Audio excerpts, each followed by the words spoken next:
Assalamualaikum warahmatullahi wabarakatuh. Perkenalkan, nama saya Muhammad Ardiansyah. Saya berasal dari kelas 10B. Nomor absensi saya itu nomor 30. Kali ini saya akan menjelaskan tentang mengkategorikan kegiatan perlindungan hutan dari kerusakan akibat manusia, yaitu pencurian, pengembalakan liar, dan perambahan hutan. Yang pertama, kegiatan perlindungan hutan dari pencurian. Pencurian kayu dapat mengakibatkan kerugian pada kelangsungan hidup manusia dan makhluk hidup lainnya karena akan mengakibatkan hutan menjadi rusak dan dapat mengganggu fungsi hutan lainnya. Dalam pasal 78 Undang-Undang Nomor 41 Tahun 1999 tentang Kehutanan, pidana pencurian hasil hutan dibagi menjadi dua, yaitu pencurian dengan sengaja memanen, menebang pohon, memungut, menerima, membeli, menjual, menerima tukar, menerima titipan, atau memiliki hasil hutan yang akan diketahui atau patut diduga berasal dari kawasan hutan, diancam dengan hukuman penjara paling lama 10 tahun dan denda paling banyak 5 juta triliun. Yang kedua, pencurian hasil hutan dengan cara mengeluarkan, membawa, dan atau mengangkut tumbuhan dan satwa liar yang tidak dilindungi oleh undang-undang, diancam dengan pidana penjara paling lama 1 tahun penjara dengan denda paling banyak yaitu 50 juta rupiah. Lalu B, mengidentifikasi kegiatan perlindungan hutan dari pengembalakan liar. Perlindungan hutan menurut peraturan pemerintah PP nomor 45 tahun 2004 bab 1 pasal 1 adalah usaha untuk mencegah dan membatasi kerusakan hutan, kawasan hutan dan hasil hutan yang disebabkan oleh perbuatan manusia, ternak, kebakaran, daya-daya alam, hama dan penyakit, serta mempertahankan menjaga hak-hak negara, masyarakat dan perorangan atas hutan, kawasan hutan, hasil hutan, investasi hutan, serta perangkat yang berhubungan dengan pengelolaan hutan. Kerusakan hutan yang sangat parah di Indonesia membuat Guinness World Records dalam WDAMAR mencatat Indonesia sebagai perusak hutan tercepat di dunia. Dinyatakan dalam 12 detik, hutan seluas lapangan sepak bola lenyap dari bumi Indonesia. Kerusakan hutan akibat pengembalakan liar dalam hutan dapat menyebabkan seluruh pohon mati, bahkan dapat menimbulkan erosi tanah. Derajat kerusakan hutan diderita hutan tergantung pada jenis serta jumlah ternak, intensitas pengembalakan, dan jenis pohon penyusun hutan.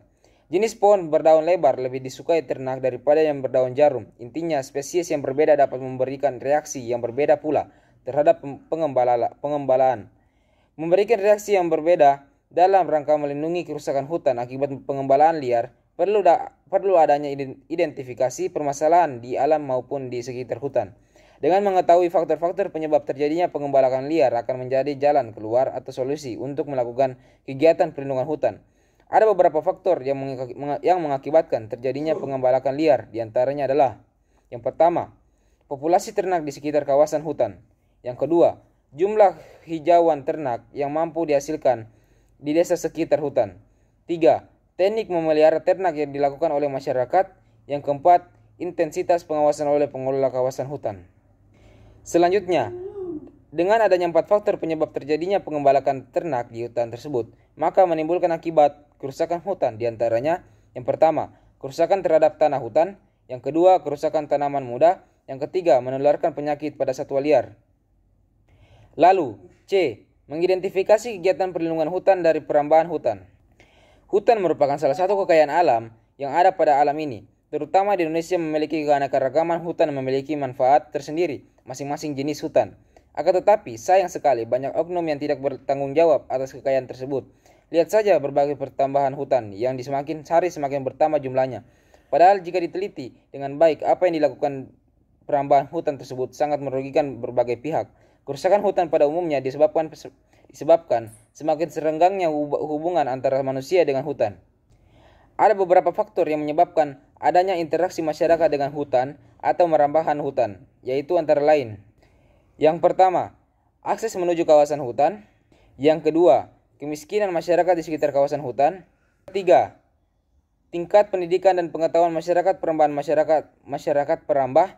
Tingkat pendidikan pada umumnya rendah. Hasil survei Deput dan BPS tahun 2004 menyatakan tingkat pendidikan masyarakat sekitar hutan 12,8 juta atau 42,7%.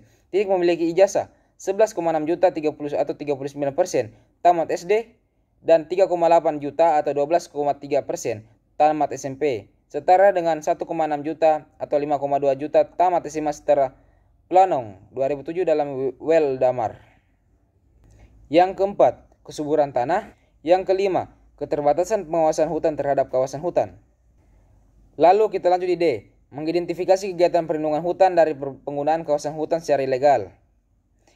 Penggunaan kawasan hutan untuk kepentingan pembangunan di luar kegiatan kehutanan, sebagaimana dimaksud dilakukan berdasarkan izin pinjam pakai kawasan hutan bunyi pasal 6 ayat 1 PP tersebut. Izin pinjam kawasan hutan dimaksud dengan dapat dilakukan sebagai berikut. Yang pertama, pada provinsi yang kawasan hutannya sama dengan atau kurang dari 30% dari luas daerah aliran sungai, pulau dan provinsi dengan kompensasi lahan untuk penggunaan komersial, melakukan penanaman dalam rangka rehabilitasi daerah aliran sungai, terutama pada kawasan hutan untuk penggunaan non-komersial. Lalu lanjut di E, mengidentifikasi kegiatan perlindungan hutan dari pembalakan liar. Pembalakan liar atau penebangan ilegal adalah kegiatan penebangan, pengangkutan, dan penjualan kayu yang merupakan bentuk ancaman faktual di sekitar perbatasan yang tidak sah atau tidak memiliki izin dari otoritas setempat. Secara umum, illegal logging dapat disebabkan oleh beberapa faktor, antara lain tingginya permintaan kebutuhan kayu yang berbanding terbalik dengan penyediaan, pemegang HPH tidak melakukan penebangan sesuai sistem tebang pilih tanaman Indonesia atau TPTI, masih lemahnya penegakan dan pengawasan hukum bagi pelaku tindak pidana illegal logging, tumpang tindih kebijakan pemerintahan pusat dengan pemerintah daerah, dan yang terakhir keadaan sosial ekonomi masyarakat yang belum memadai. Sekian dari saya, mohon maaf apabila ada kesalahan dalam berkata. Wabillahi taufiq wal hidayah. Wassalamualaikum warahmatullahi wabarakatuh.